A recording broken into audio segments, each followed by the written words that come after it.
As we get into today's episode, I just want to take a second and remind you that there's a ton of extra content available to the members of Film and Whiskey Nation who support us through our Patreon.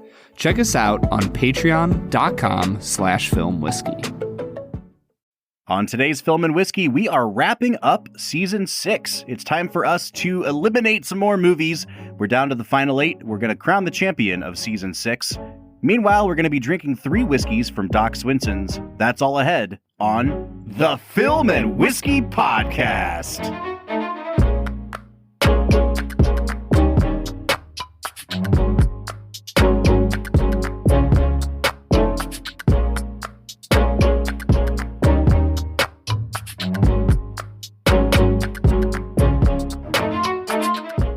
Hey everybody, welcome into the Film and Whiskey Podcast. I'm Bob Book. I'm Brad G. And it is freaking time, Brad G. This is the moment we've all been waiting for. All of us. Every human being on the planet. With bated breath, I might add. Yeah, it's time for us to whittle our bracket down from the final 8 films to the final 1 film. We've been throwing movies into the fiery abyss left and right. We've got 7 more to add to their number, and only 1 will survive. It is a cinematic death match here at Film and Whiskey today. It sure is, Bob. And I think we have a pretty spectacular not elite 8. We need another E word. Extraordinary. Exceptional. Yes. Yeah, there you go. Yeah, so if you haven't listened to the last episode, first of all, you're going out of order. Go do that first. We went from 32 down to 8. Our 8 films that are left from Season 6 are, in order, Jurassic Park, Shaun of the Dead, Brief Encounter, Terminator 2, The Grand Budapest Hotel, A Few Good Men, Taxi Driver, and Aliens. Brad, as we were going through last episode, I was taking very quick notes in a bracket to, make note of what was moving on. I abbreviated everything. So I just have these letters that are like BE and TD, and I have no idea what they stand for. So it took me a long time to translate that to like Brief Encounter, Taxi Driver, The only one that I actually wrote out was Aliens. Me too. Other than that, it's all letters, baby. It makes me very happy for T2, though. Yes. Like, I know T2. exactly what that is. Brad, how are you feeling about this group of 8 that we have left? I will say, I think that Brief Encounter is the only one that just completely stands out. Yes. Other than that, I'm like, this is a pretty bro-y group of movies. It really is. I feel like if someone said, hey, I've been listening to this podcast by 2 white straight males in their early 30s, and they have 8 movies left on their list, everybody would be like, yep, I bet I can guess 7 of those. And they'd be absolutely right. And even the 8th one is a little bit of a bro-y movie. Like, only a guy would be like, yeah, let's make a movie about where the woman is a protagonist, and guess what she does? Cheats on her husband with another guy. Great idea for a movie. Yeah, you're not wrong, man. So I apologize for our bro-ishness on the podcast, but, it is what it is. Terminator 2 freaking slaps, Bob. man. I was going to say, don't you apologize. These are great movies. So good. All right, Brad, we have a task ahead of us today. And as we do that, we are going to be sipping on 3 whiskeys from Doc Swinson's. If you've been following us all season, they have been our Season 6 sponsor, and we are going out with a bang. They sent us 6 different whiskeys to try, 3 ryes and 3 bourbons. We tried the ryes on the last episode, and that means that I'm over here rubbing my hands together because I am very excited to dive into these 3 bourbons. That will be coming up soon. But Brad, it is time for us to dive back into the bracket and knock some movies out of existence. What do you say? Fiery Inferno, here they come. All right, so we are starting up in the upper left-hand quadrant here. We named them after Tom Cruise on the last episode. I don't know what the name of this one is, but we're going to call it the Cruise bracket. The Cruise bracket. Yep, that's right. We've got the number 1 seed, Jurassic Park, facing off against the number 8 seed, Shaun of the Dead. Shaun of the Dead had a really challenging group of 16 matchup to get here because it was facing off against another Edgar Wright movie. It came down to a coin flip. I think as good as that movie is, it's kind of lucky to be here. And I think this might be where the luck runs out. Yeah, if it wasn't going up against Jurassic Park, like I'm trying to think, I think that it would beat probably 3 other movies in this round to get to the final 4. But Jurassic Park is a friggin' juggernaut, man. It truly is. And it's going to be really hard to beat Jurassic Park. I think I said that at the end of last episode, but I don't know if I can overestimate, Brad, the effect that Jurassic Park has on children of the 90s. Like, yeah, whatever people think of Jaws that grew up earlier than the 90s, that's Jurassic Park for us. And every time I see something go up against Jurassic Park in this bracket, it truly becomes like a no-brainer to me. Yeah, there's not many films that could stand up to it. I can think of 1 or 2 that might have a chance, but we'll see if they make it there. Well, as we send Shaun of the Dead off into the realm of the undead, do you have any parting words for it, Brad? Any parting words for Edgar Wright? This will be his last film left standing. Bill Nighy almost makes me weep in that film, and it's freaking perfect. I still, going back and watching that movie, I literally just had a close friend of mine being like, hey, what movies from season 6 should I watch? Because I told him we were recording the last episode, and I was like, you should watch Heat, or you should watch Shaun of the Dead. And I told him that Shaun of the Dead is because it's a comedy that you just come close to weeping halfway through it because Bill Nighy's amazing. And that opening 10 minutes of the film is like genuinely some of the best cinematography of any movie this season. So Shaun of the Dead, we bid you a very fond farewell. You know, this is a great time, Brad, to very quickly talk about our plans for season 7. So we're kind of going to run it back for season 7. We've had such a good time doing these director miniseries, and there are an abundance of directors out there that we still have yet to hit on. And so we've made a new list of directors that we're going to do through season 7.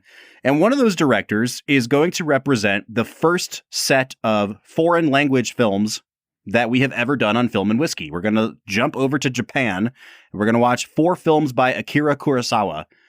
And to say I'm excited is an understatement. I am freaking pumped for that. But one of the movies on that list, Brad, is a movie that he made in the early 50s called Ikiru. And they just remade that movie this year as a movie called Living, which is kind of what it translates to in English. And they reset it in post-war Britain, and it stars Bill Nighy, who just received his first ever Academy Award nomination for Best Actor for that movie. And by the time we get around to reviewing Ikiru, I think what we should do is we should do a bonus episode and watch the remake and then talk about, compare and contrast.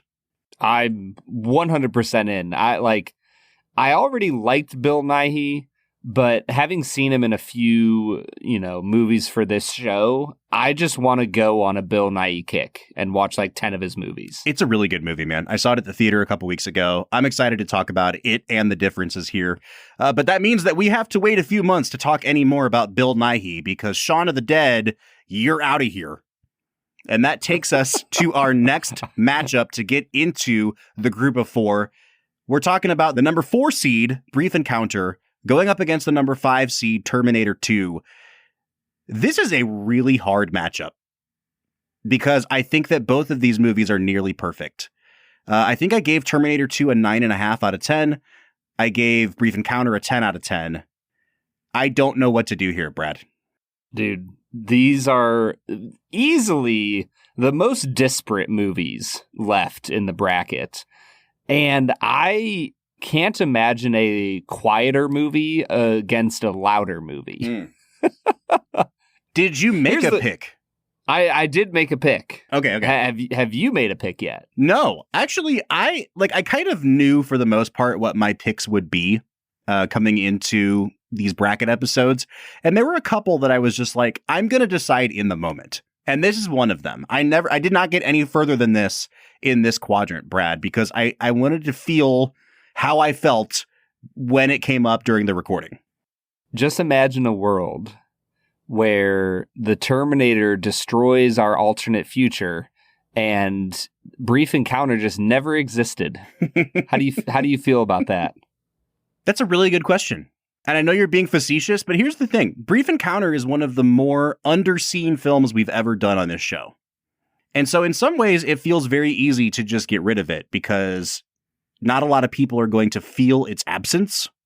But at the same time, I really want to advocate for this movie. Like, if there's one movie this season that I want people to go watch that I know nobody has seen, it's Brief Encounter. Yeah, it's a movie I had never heard of, and I was very thankful that you brought up. And here's the other thing. I don't think that this is just a cinephile type of movie. Mm-mm. Like, I think if you're able to enjoy a drama, then you're going to like Brief Encounter. It is really engaging. Now, if you are an aforementioned bro and, don't enjoy dramas at all, then you probably won't like Brief Encounter, and that's totally fine. It doesn't have to be everybody's cup of tea. But at the end of the day, I moved T2 on, Bob. Now, Brad, where do you fall on the T2 versus Aliens thing? Because I think that when we scored out T2, I said, it's hard for me to give this a 10 because I think it's like as good as Aliens, and I gave Aliens a 9.5. That's really tough. I don't remember what I gave Aliens.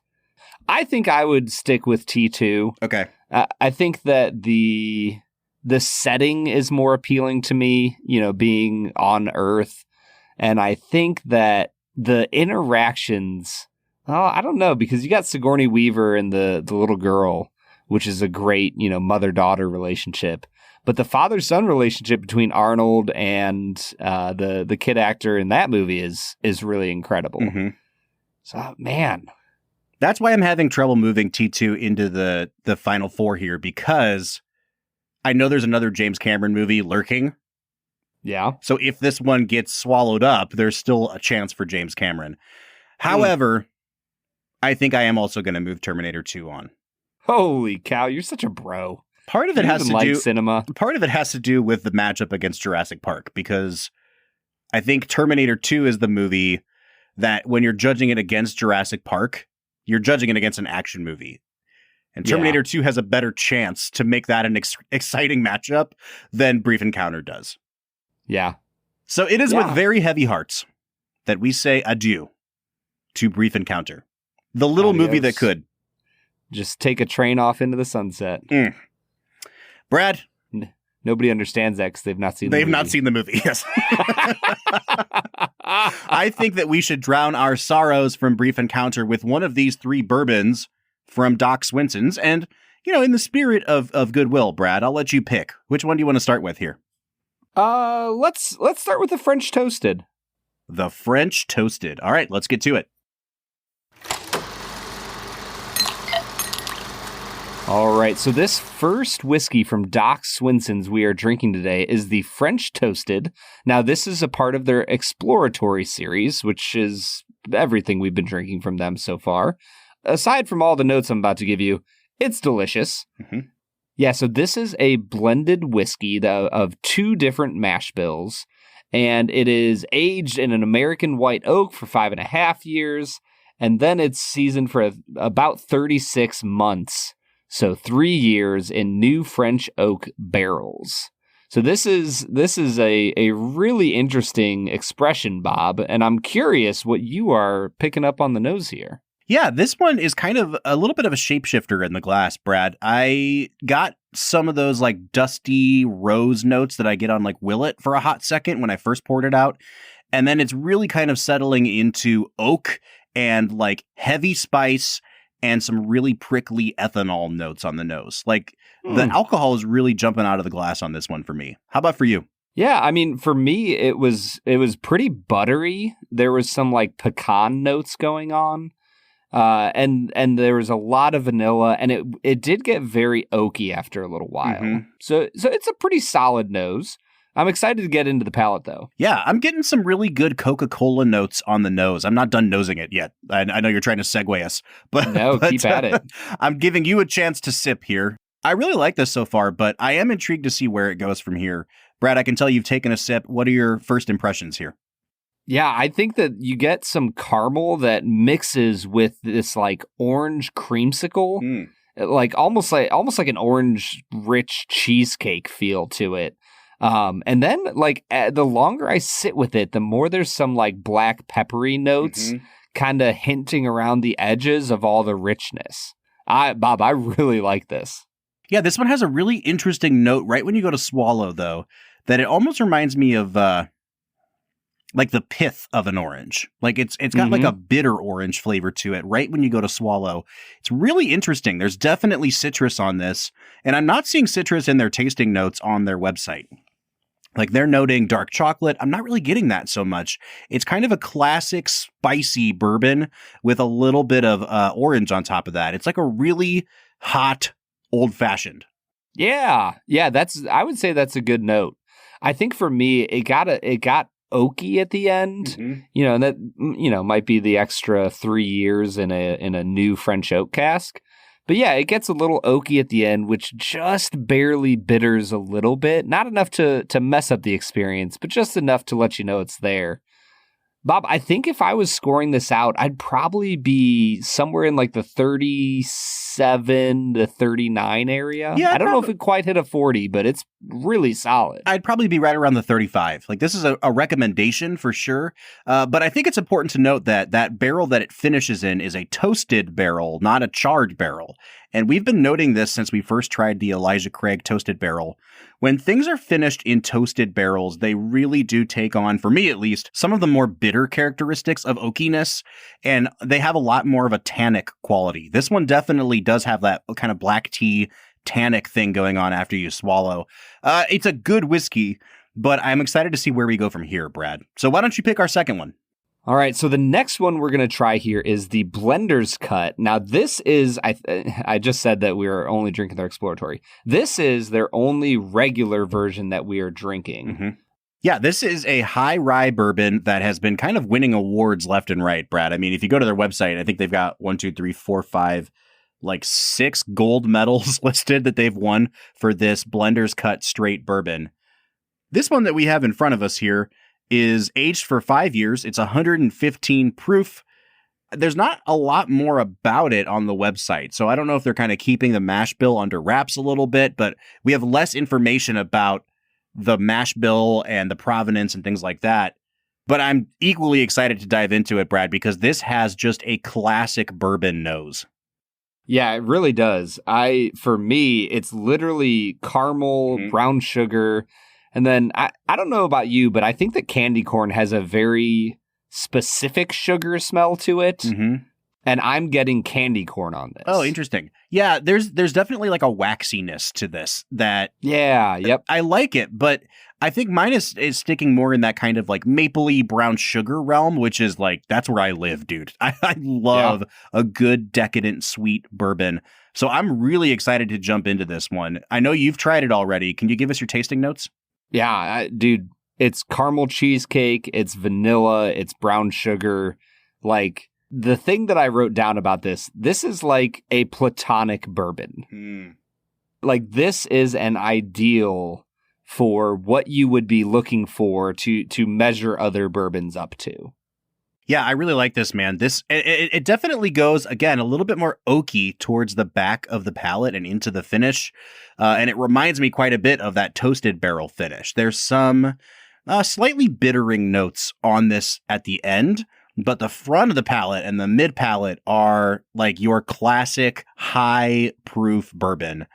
This is really, really good, man. Yeah, I think it's really, really incredible.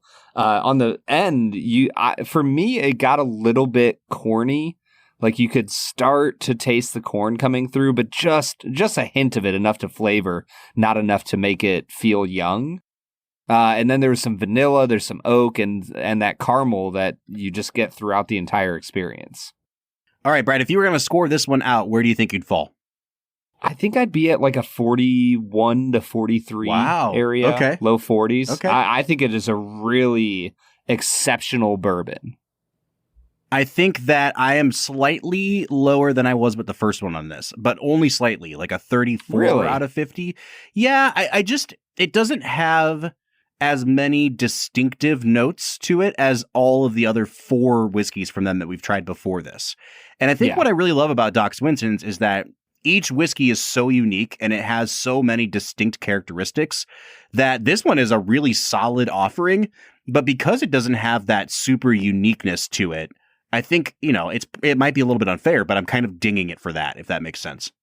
Well, and here's the thing. This is the whiskey that they use as like their main product for their finished bourbons. So if this is your baseline, I think that you can expect great things from everything that they use it with in their experimentation. Well, and speaking of the experimentation, we have one more whiskey to try from them. It is called the Forgotten One. It is, again, it's an exploratory cask. It's been aged for 16 years, this straight bourbon, and it's finished in Madeira casks.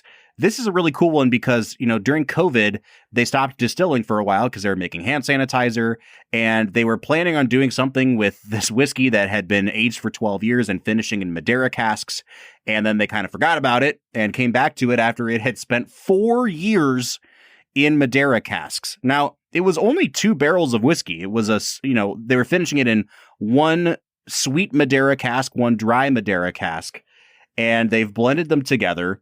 And I mean, you've tried it already, Brad. I have not. This is a Tennessee bourbon with an 84% corn, 8% rye, 8% barley mash bill, only 98.7 proof, which is interesting. This is the lowest proof of all 6 whiskeys that we've had so far.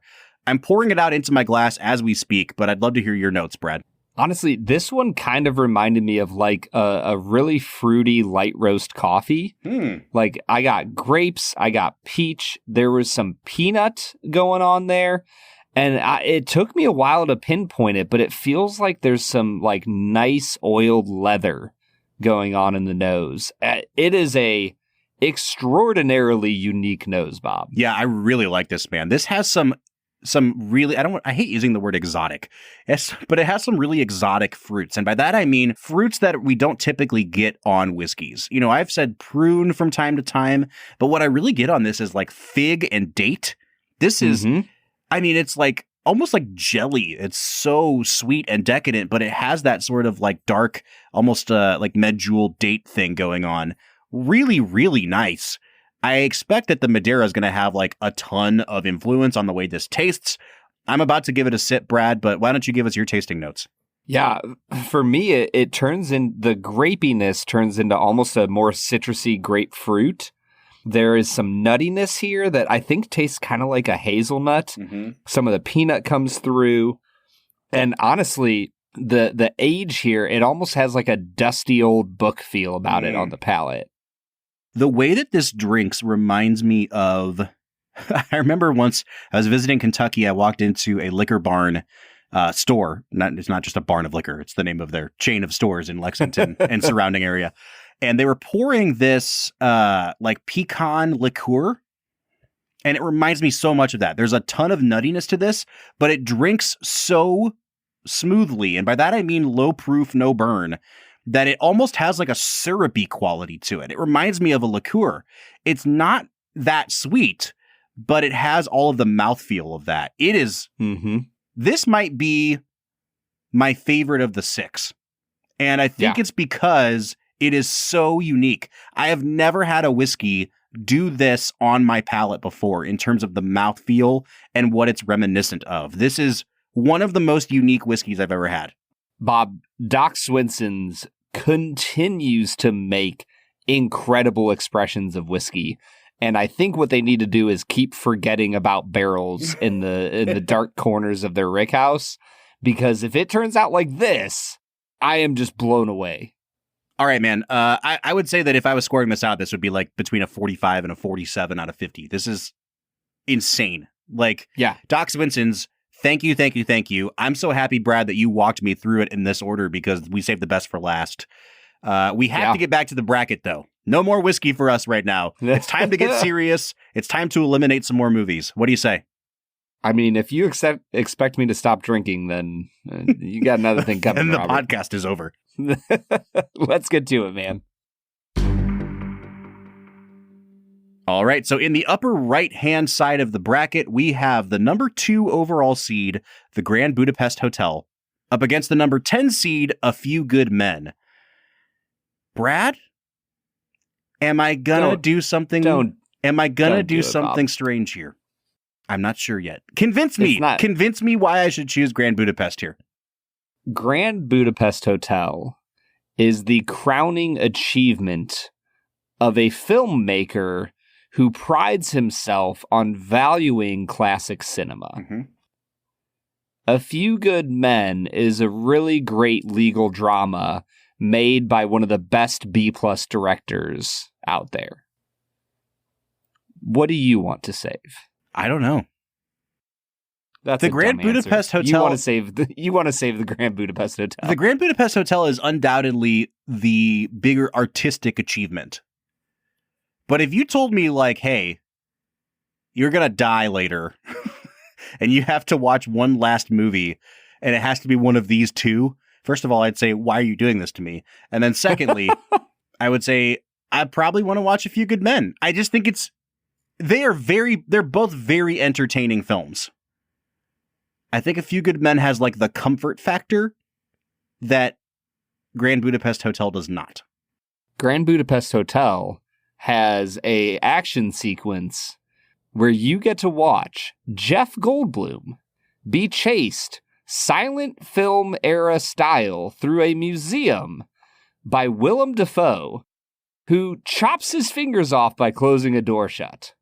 If you just want to throw that into the fiery inferno, Bob, I don't know. Counterpoint. A Few Good Men has a sequence where Tom Cruise and Jack Nicholson yell at each other in close-up, ending in Jack Nicholson getting sent to prison and Tom Cruise telling him, "You're a son of a." Like, they are equally important scenes in cinematic history. Here's the thing, Bob.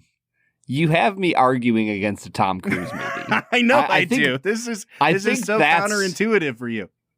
I think that's argument enough. Did Grand Budapest win your bracket?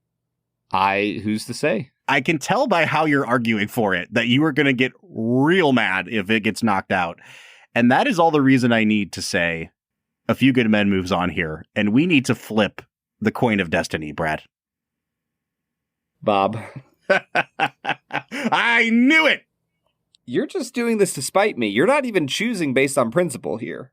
I actually am. I really do think, like, if I had to list out maybe my top 5 movies of this year, I think that Grand Budapest and A Few Good Men are neck and neck. And I don't have my list of how I ranked them pulled up at the moment, but, you know, A Few Good Men I think was top 7 or 8, and so was Grand Budapest. They're both really, really great movies, and this was a really hard choice. I just think, again, for me, the comfort factor comes down to A Few Good Men, and I really do think, truly, not just to spite you, that's the one I would move on here. Mm-hmm. Yep. Let's flip this coin, Bob. See what Destiny has to say about this. I could hear the quotes around the word destiny as you say it. Bob, I don't cheat. I'm not a cheater. Right. Grand Budapest Hotel is going to be heads, A Few Good Men, tails. Brad, for a spot in the final 4, flip that coin.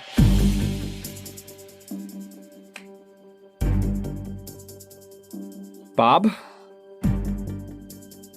Grand Budapest Hotel, the superior film, the one that Patrick H. Willems gave a 9.5 to, is going to be moving into the fiery inferno. Oh. Wow. I also gave it a 9.5, and I hate to see it go. A delightful film, a delightful Ralph Fiennes performance, probably Wes Anderson's best movie. And it has been usurped by the number 10 seed, A Few Good Men. And that means we have only one matchup left to get into a spot in the Film and Whiskey 4 here. And that is the number 3 overall seed, Taxi Driver, up against the number 11 seed, Aliens.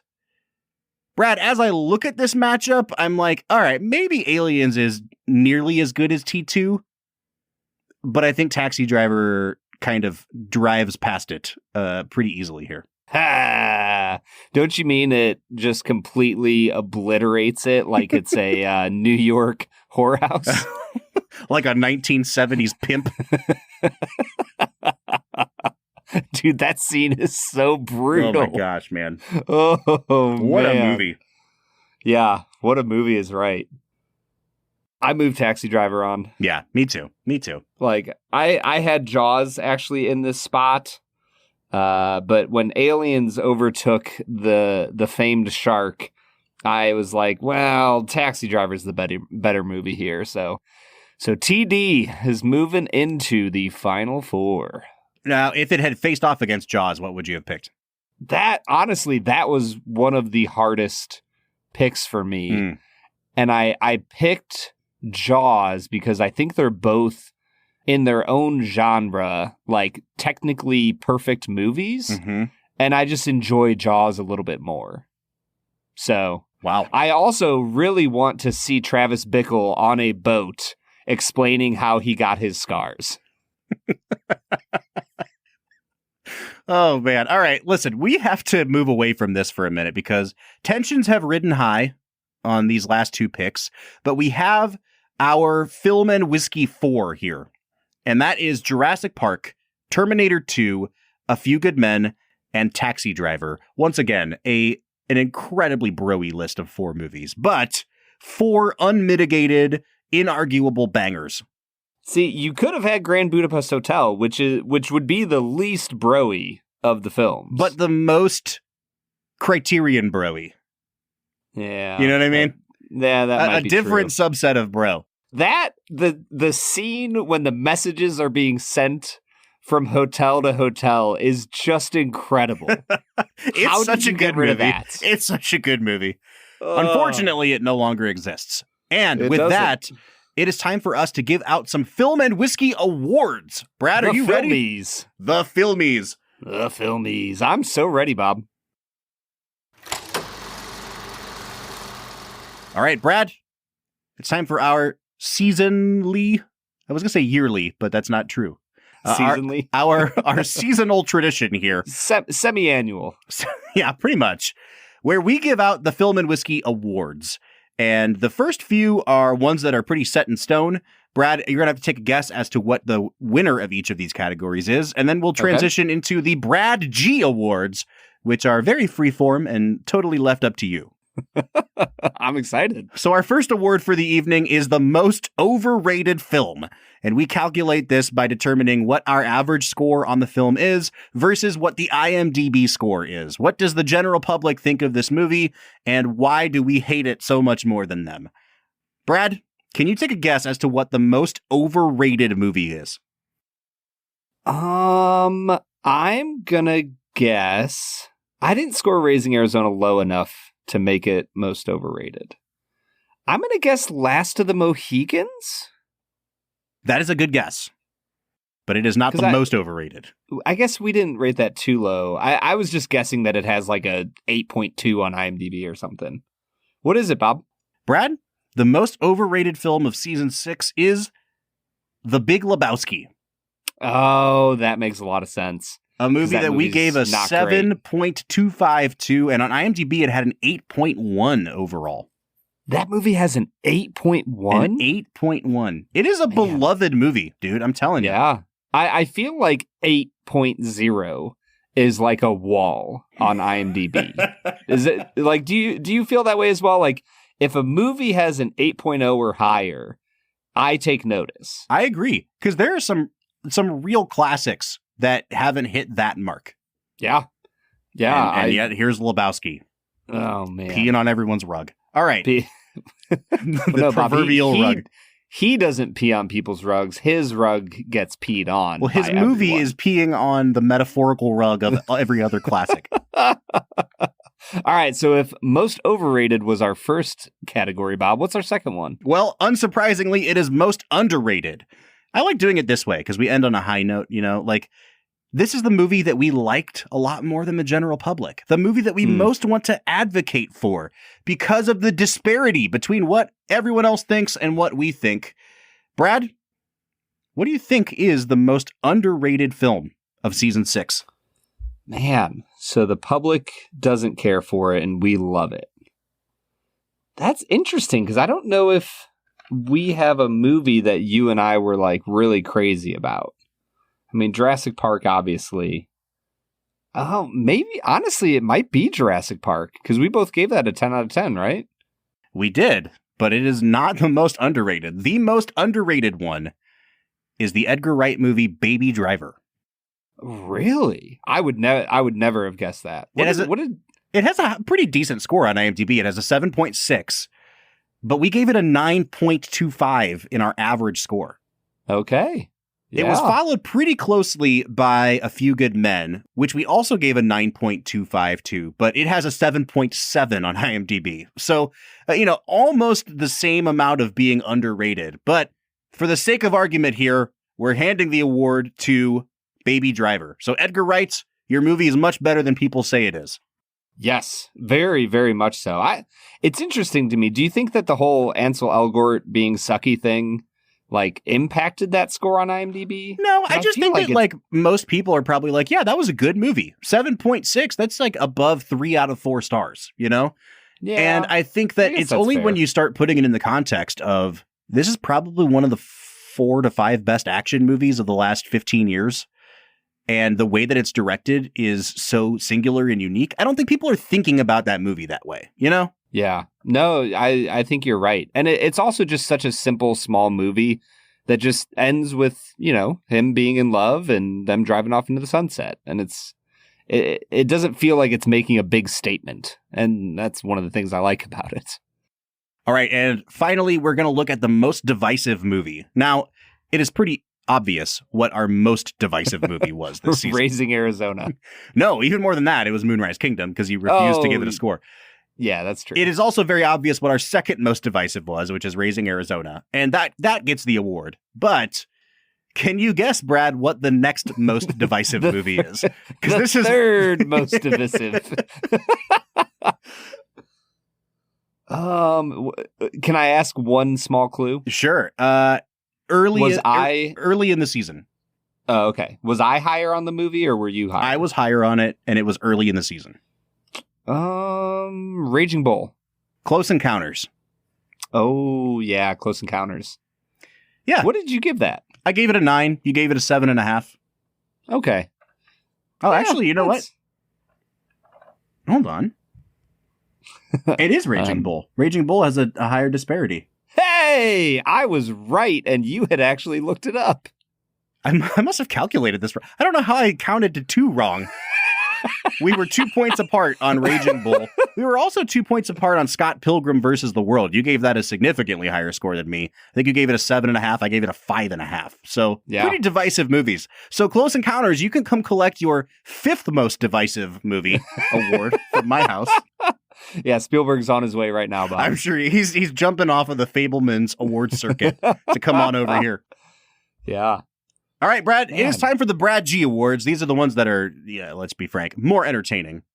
And usually how we do it is this. There's a couple awards that we give you the option to pick whatever you want. And then, hey, if you want to throw a new award in there, be my guest.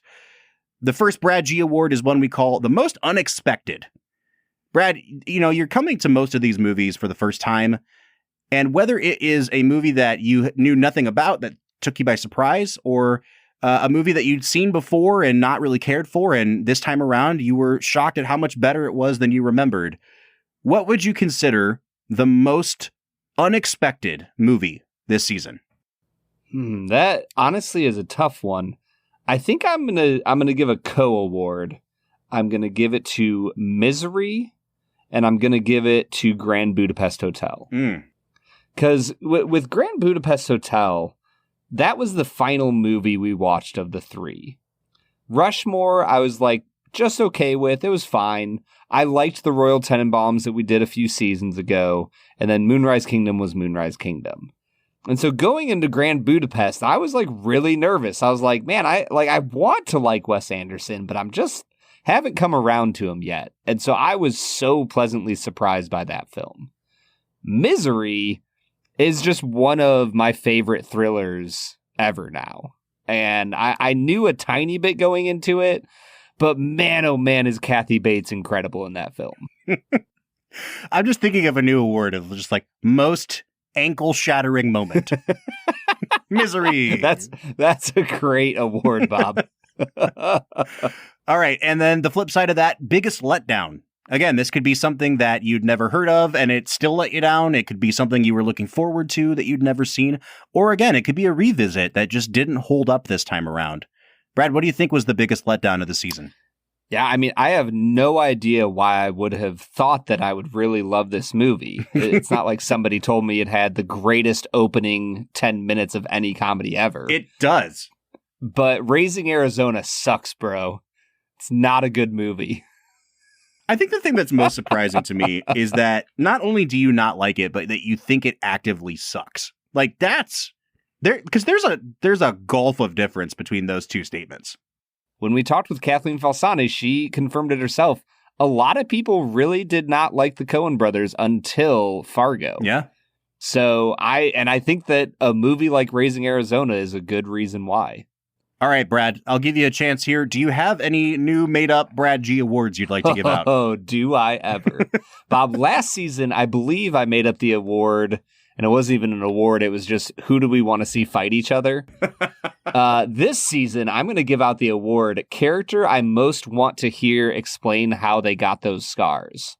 Are you talking like, you want to hear like about their metaphorical life story? Or like actually... this person got messed up off screen and I want to hear how it happened. Oh, no, I want to hear Bill Nighy in character for his Shaun of the Dead character. Right. Explaining how he got the scars from the zombie apocalypse. Got it. Okay. So like real physical scars. Yes. Real physical scars like they talk about in the movie Jaws. Yes.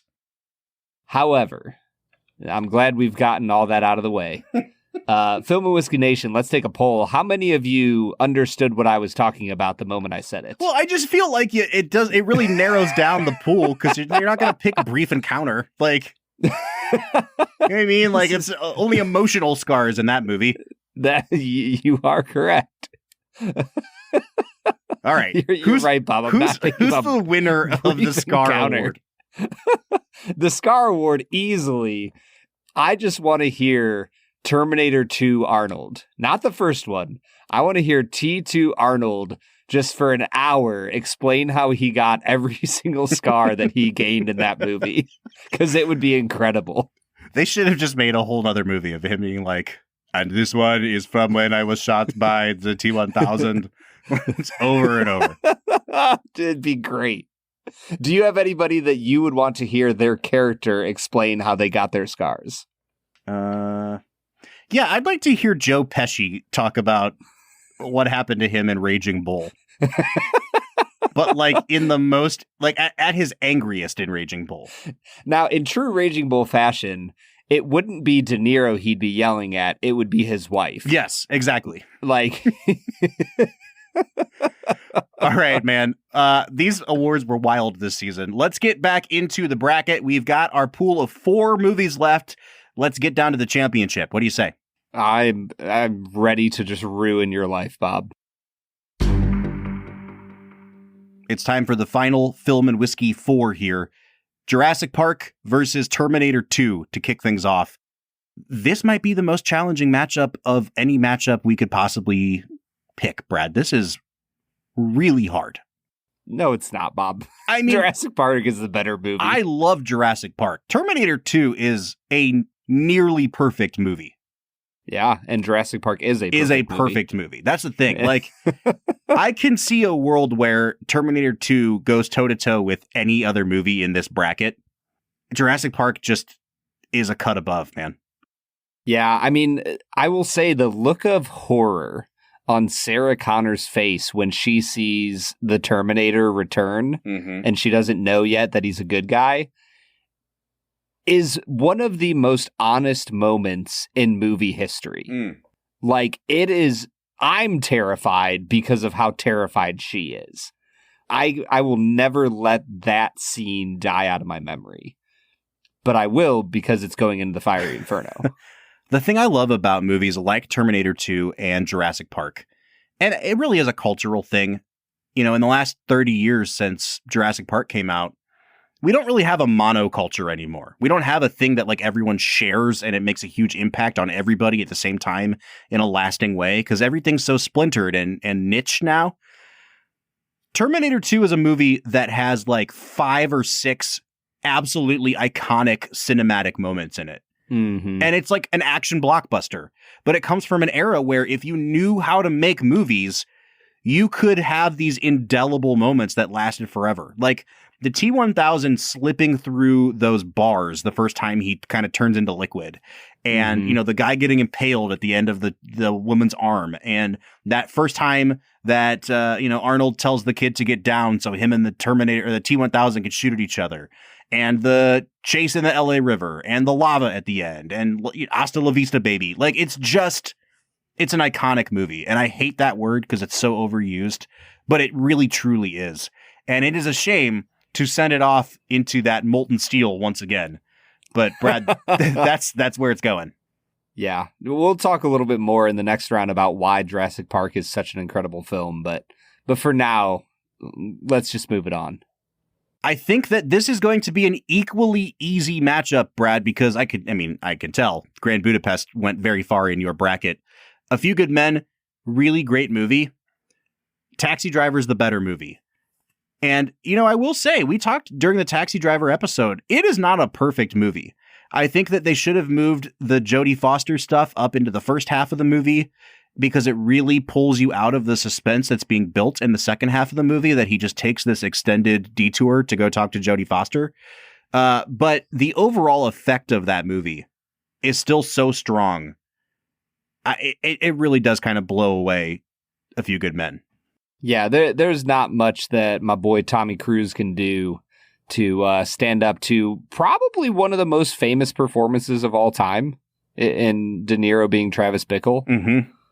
So as much as I love A Few Good Men, I will also let it die the death it needs to die after beating Grand Budapest Hotel. All right, we are ordering a code red against A Few Good Men. Dude, I'm coming with the dad jokes tonight, man. You are nailing it. I am very impressed. So we have our championship matchup, man. It's Jurassic Park up against Taxi Driver. Spielberg versus Scorsese. A true clash of titans. And we're going to press pause because we have one more thing to do before we break down this championship. And that is to talk about our top whiskeys of this season. Brad, we have tried, I calculated this today. If you include every week of the regular episodes, the 32 whiskeys we drank with the movies, as well as every whiskey we drank in a bonus episode, do you know how many whiskeys we drank this season? Bob, I believe it would be calculated as a poop ton. Yes. And in numerical values, we drank 77 different whiskeys this season, Brad. Ooh, 77. That's a lot. That is a lot of whiskeys, Bob. You know, very quickly, I want to say thank you again to so many of these craft distillers that sent us products to try. You know, I went through and made a list of all the ones that we really noted, Brad, because we tried, let's see. Well, I guess if you subtract 32, we tried 45 craft whiskeys this season. You know, some of these Doc Swinsons we were just drinking now are fantastic. The Rye and Sons from Andre Mack, fantastic. Yep. We really liked a couple of those Bardstown Origin series. You know, do you remember the Two Souls that we drank? It was this new company that's sourcing barrels of whiskey and releasing them under their own label. There was a Watershed, and then there was a hazmat rye that we really loved. Mm-hmm. We had some great single malts from Old Line and McCarthy's. The Blind Barrels thing we went through. We really had just an incredible season of craft whiskey. But when it comes time to rank out our top 5 whiskeys of the year, we're only considering those ones from our regular weekly episodes. Yeah, and I'm really interested to see, you know, where our top 5 is, because I feel like this was a really great year for variety. Mm-hmm. Like, you know, there's certain years, there's the year we shall not speak of, where we drank a ton of BTAC. I think that was season 4, maybe. Season 5, it felt like you took us into Scotland and we just camped there for a while, which I was utterly elated with. And this year, it seems like we had some stuff from Japan. We had some good scotch. We had some bourbons, some ryes. I think we even snuck in a few Canadian whiskeys in there. So I'm really excited to hear this list of 5. When I broke down our shared top 5, so going by like our final scores averaged together, your individual top 5 4 of them are represented in our overall top 5. And what that tells me, Brad, is that the ones that you loved this season, you scored really, really high. Like, I'm looking at your scores right now. Let's see. I think you scored 11 out of the 32 whiskeys we tried over a 40 out of 50, Brad. Like, really? You really loved your whiskeys this year. And it definitely weighted our top 5s. But let's break them down here. Our number 5 whiskey of the season was the 16-year Barrel Seagrass. Now, we did not like this as much as the regular Barrel Seagrass. We should say that. That's Brad's favorite whiskey of all time. But the Gray Label 16-year version still came in at an 86.5 out of 100 when you took our 2 scores together. Damn good whiskey, Brad. Yeah, I can't say enough about Barrel. Like, we've tried a few of their products now. I think that Barrel is the best company in the whiskey world right now. The stuff they are putting out is incredible, and this 16-year easily deserves a spot here. Number 4, it was one that you definitely liked more than me, so I'll let you talk about why it's so great. It's the Lagavulin 16, which came out to an 87 out of 100. Dude, this represents everything I want out of a scotch. And it is right at the $100 mark, or just under it in the state of Ohio. And for me, that's like, if there's a whiskey I want to buy once a year and enjoy throughout the year, celebrate a few things, it's going to be Lagavulin 16. And like, for me, this has put, like, I already knew that I loved Lagavulin, but this has put it on the map as like, I want to go to Scotland to go to Lagavulin. That's how much I love this stuff. All right. In third place is the Yamazaki 12. We tried this a couple months ago when we looked at Avatar, and I know that we have tried to forget that episode because Brad hates that movie so much. And in so doing, I kind of forgot about the whiskey. I went back and listened to the review again today, and it was definitely the most complex Japanese whiskey we've tried so far. It had so many notes that we've just never, ever picked up on a Japanese whiskey before. And I think that the word complex came up probably like 15 times in that review. And I think that's why it's here, Brad, at an 87 out of 100. Yeah, there was so many interesting flavors here. There was honey, cinnamon, cherry, like vanilla, coconut. Like, I'm looking over my notes for this, and there's just so many different things going on here. And I will say, like, it's $180 whiskey. Like, it is not cheap to get. But if you're going to spend money on Japanese whiskey, it might as well be the Yamazaki 12. All right, our second place whiskey for the season is one that does not appear on your top 5, Brad, although it was hovering around the 6 or 7 mark. It's one that I really loved, and it was the Maker's Mark Cask Strength that we just had a few weeks ago. This was, you used the term earlier about platonic ideal. This was the platonic ideal of a high-proof wheated bourbon. There was just cherry for days.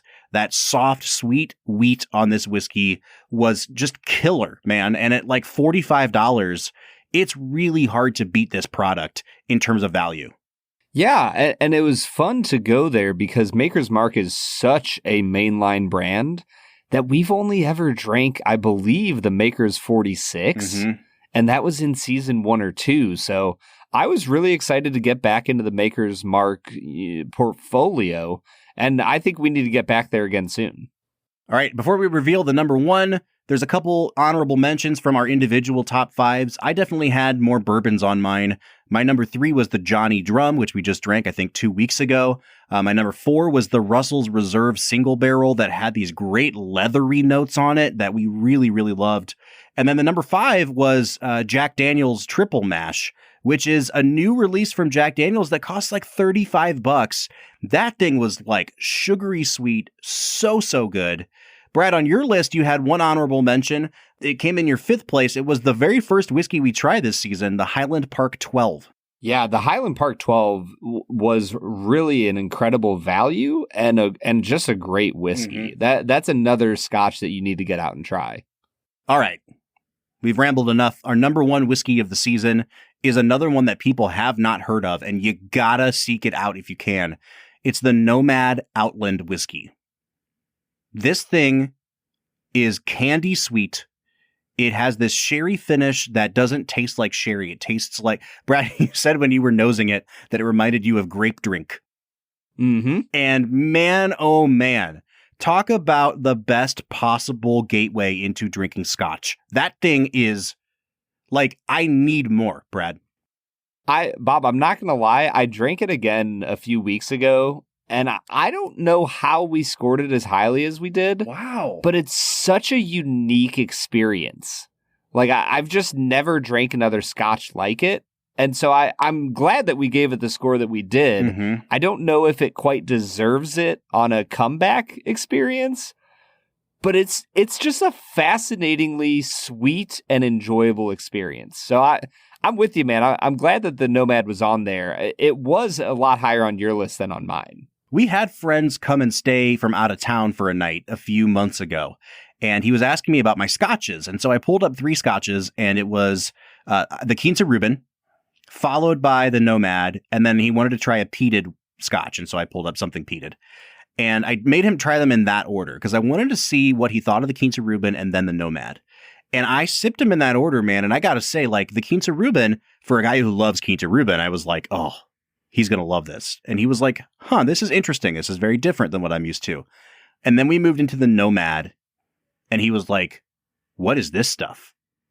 I'm telling you, dude, for a gateway whiskey, I don't know that we've ever had a better one than Nomad Outland whiskey. Yeah, and it's $35. Yes. And it's a 90.5 out of 100 by our scores. Yeah. Yeah, no, I go for it, man. I think people need to try it. I've never heard of it outside of, us drinking it. So get out there and get you some Nomad Outland.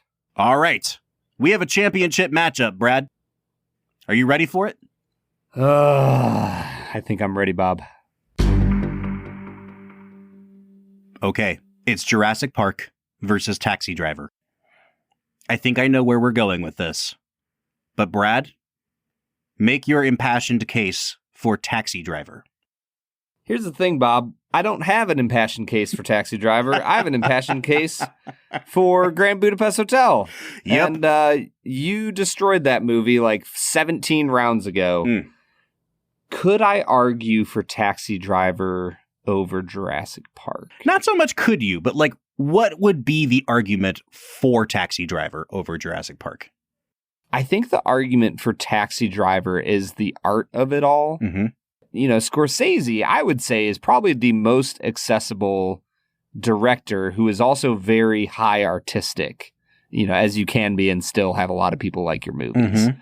And I think Taxi Driver kind of epitomizes that. Like, it's a movie that everybody loves and also is really unique, really intricate in the way he builds the story. The cinematography is incredible. The way he uses sound editing is impeccable. Even the final, battle between him and the pimp is shot in such a way that feels trippy and it fits with Travis Bickle's frame of mind and how he's barely holding on to sanity. So I think that Taxi Driver stands out in the history of movies for a very good reason. And not even to mention, as you said, I think in the first bracket episode, the scene of him at the mirror just improvising is tight and wound up, and it hits all the right notes. With that said, I think we're both picking Jurassic Park here. I don't have to pick Jurassic Park, Bob. No, and that's what I was going to say is I think our last 2 consecutive brackets, maybe more, came down to a coin flip. The championship was a coin flip.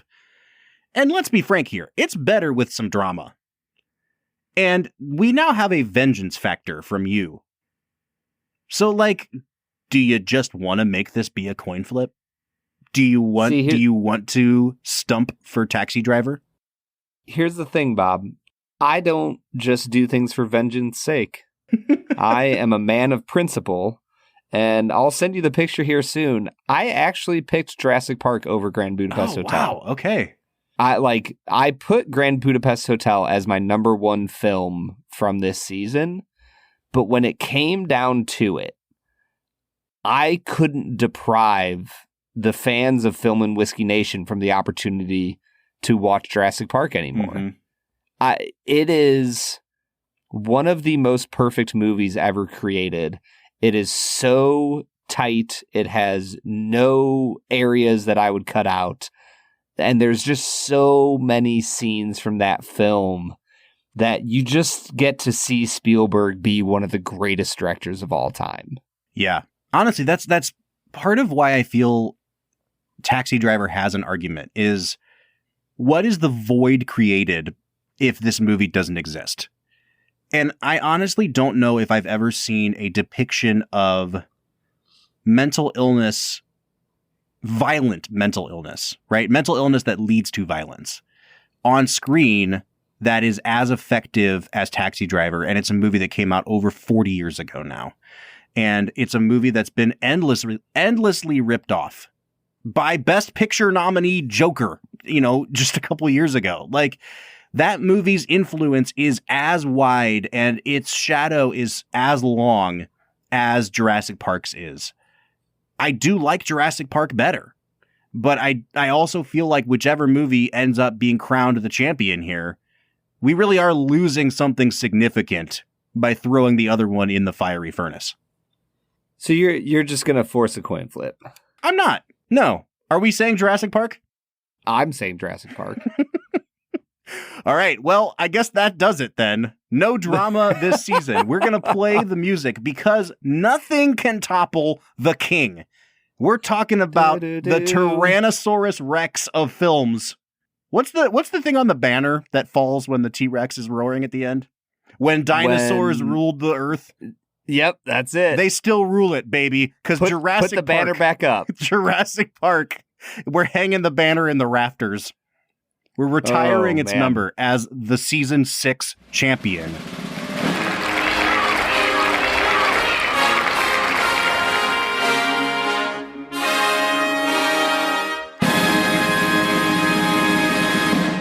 I mean, was there any other choice, Brad? For me, Grand Budapest Hotel was the only one that had a chance.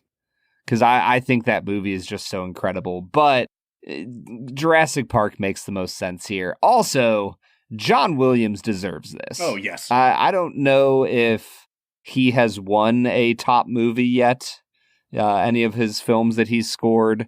But part of the reason I chose Jurassic Park was also just so that John Williams would get a top spot. I love it. Okay, here's what this means for you guys. If you've been following along with your own bracket, we'd like to know what you think. What was your season 6 champion, and did we get it right? You can reach out to us on our social media accounts, Facebook, Twitter, or Instagram @FilmWhiskey. Or reach out to us on our Discord. We are on there every single day talking to you guys, the fans of the Film and Whiskey podcast. You can find a link to our Discord at the end of every single one of our show notes. This does it for season 6. And we are taking a well-deserved break in the month of March. We're not really taking a break. We're trying to get some stuff together for season 7, but we got to take some time off from recording to do that. And so we might have a couple bonus episodes that drop in the interim. We might replay a couple episodes for you guys to keep you satiated in the meantime. But we'll be returning the first week of April to kick off season 7. Brad, as we say goodbye to season 6, I think I got to say, man, this was my favorite season yet. I thought season 5 was the coolest premise that we ever did. But there's something about returning to the classic movies here and it not feeling so much like homework this time, because we were examining the work of a director across multiple movies. I really loved this format, dude. Sounds a lot more like homework, Bob.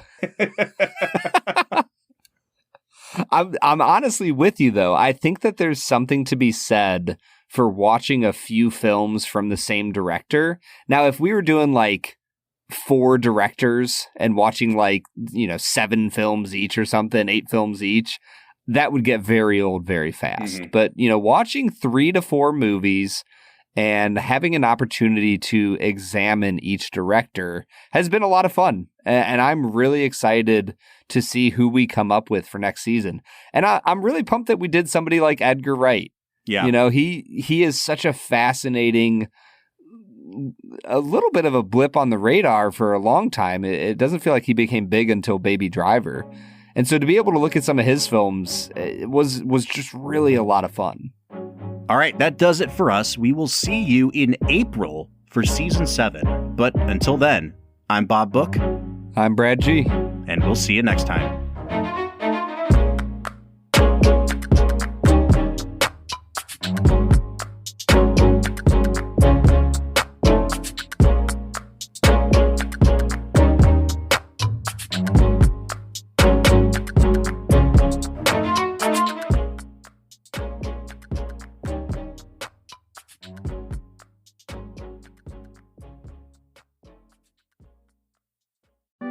Hey there, you popinjays, it's me, George B. Stagger, your trusted voice in the world of selective spirits.